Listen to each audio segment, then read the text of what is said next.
Alam nyo, sa totoo lang mga kababayan, naawa ako kay Digong, pero si Digong hindi naawa sa kanya. Ito na, sunod mga kababayan. Na sa Australia daw dalhin. Tapos paano madadala kung na-reject na nga? So ngayon, ito ang sunod. Confirm mga kababayan, si Digong, kunti na rin. Ma'am Erna, Segwa, hello po. Mga kababayan, ang buhay ni Digong, kunti na lang. Kunting-kunti na lang. Payat na daw. Hindi lang si Pulong ang nagsabi, pati din si Sara. Pakinggan ninyo ha, mga kababayan, ipaparinig ko sa inyo. It's the way that they cook the food. It's not really traditional Filipino food. Ito ha. Payat na daw si Digong. Mamamatay na talaga to.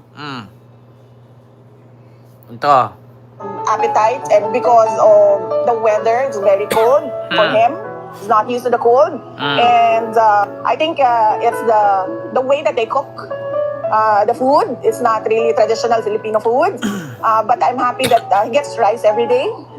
And because of the lack of appetite and because of the weather, it's very cold for him. He's not used to the cold, and I think it's the way that they cook the food. It's not really traditional Filipino food, but I'm happy that he gets rice every day. And because of the... Wala na. Rason kung bakit pumayat si Digong. Yung pagkain, yung lamig, walang magluluto, siya lang din ang magluluto mag-isa. Mamamatay na talaga to? Nagtatanong lang. Mamamatay na ba? At maskin si Baste, si Pulong mga kababayan, inamin din ni Pulong yan. Pakita ko sa inyo. Una daw punta ni Pulong doon, payat na ang tatay niya. Pangalawang punta niya, mas lalo daw pumayat. Dubli daw ang pinayat. Hindi naman ako kwento dito mga kababayan ng fake news. Ayaw ko naman magpakalat dito ng fake news. Siyempre nakakahiya, masira naman yung aking dignidad. Ito, pakinig ko sa inyo. Ito. Kung kamusta ka? Kung maayong hapon, welcome back sa The Hague together with your family. Kung kamusta ka? Kamusta mo karon? Okay ra, wapay tulog. Kay kadlaw na. Wala pa daw tulog. Kung pangutana sa taong bayan, kung kamusta po si Tatay Digong? Karon pagsulod na mo, wala pa sa pamahaw paniud to. Wala pang agahan at tanghalian. Wala daw siya gibaling-baling sa sulod. Natulog na po daw siya. Natulog lang daw. Namayat. Payat siya karon. Mas payat siya tong last time. Agree. Kung Diba? naisutan, Mas payat siya nung last time na nandito ako. So, doble ang pinayat. Payat daw nung pangalawang balik ni Pulong, pero mas payat daw siya ngayon kaysa sa unang punta ni Pulong. Sabi ko sa inyo mga kababayan, malapit na. Hindi na nakapagmura kaya pumayat na. Wala na mga kababayan. Wala na kasi fentanyl. I am Rodrigo Roa Duterte. My name is Digong Roa Duterte. Wala na. Payat na mga kababayan. Continue natin. Ang sabi ni Pulong.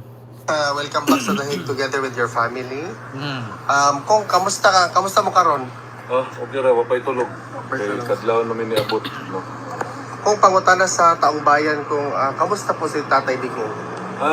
Karon pagsulod na mo, wala pa sa pamahaw paniud to. Walang agahan tanghalian.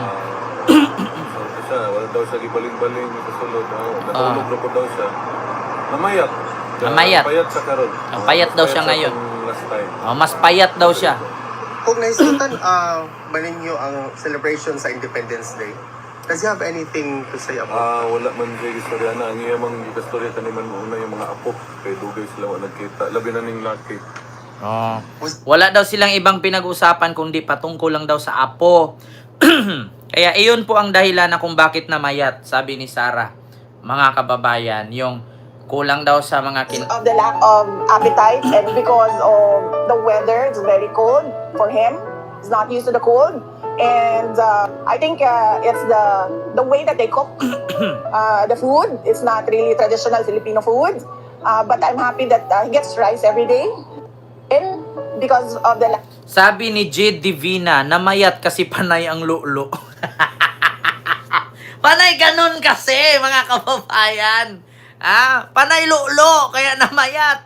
Tapos hindi kumakain, puro na lang lulo. Di ba may kasabihan na kapag stress ka, maglulo ka. Gamot sa stress, lulo. Ayan, panay lulo. Tapos selfie, isisend kay Alputera. Ayan na. Lulo kasi, video call. Video call, lulo. Ayan, namayat. Putang ina. Jed Divena. Ayan, mga DDS. Maglulo din kayo. Nang mamayat kayo. Video call. Nood porn. Lulo. Mayat. Putang ina. Sisipain nga daw niya yung mga ICC. Okay lang ba yun? Ako lehen nila. Pag ako inaresto, hulihin nila ako. Pag sisipain ko sila. Lulo. Lulo. Lulo. Namayat. Kakalulo. Selfie. Send ka Alputera. Tapos si Maharlika naman, silos na silos. Lulo. Payat. Lulo. Payat. Diyan pala nagmana si Basti. Lulo lang. Ay, dating agila ng Davao. Naglulo na lang sa dahig. Potang inang yan. Lulo. Ayun na nga, mga kababayan. Ay, Diyos ko. Wala na. Wala na, mga kababayan. Tapos na ang karir ni Digong. Nga. Rejected. Lulo pa more. Naglulo habang nasa video si... Ay, nako. Mamarites Mosne. Nako. Kaya nga minsan naging tanyag pero inabuso ang kapangyarihan. Kaya nga po, ma'am. Tama po yan. Ayan, napala niya. Kakalulo na yan. Mamanyakol kasi si Mang Kanor. Ayan lang, maraming salamat mga kababayan. Isang oras na, 2 oras na yata tayo. So yun lang mga kababayan, hindi ko na masyadong habaan yung ating live. Wala na, reject. Mayat. Mamatay na. Davao, gising na kayo. Davao City. Davao del Norte, huwag nyo kaming gisingin. Gising na kami dito. Davao City, gumising na kayo. Lo pa kayo. Lo. Ayan. So yun lang, maraming salamat and bye-bye and good night sa inyong lahat. Mga kababayan. Ma'am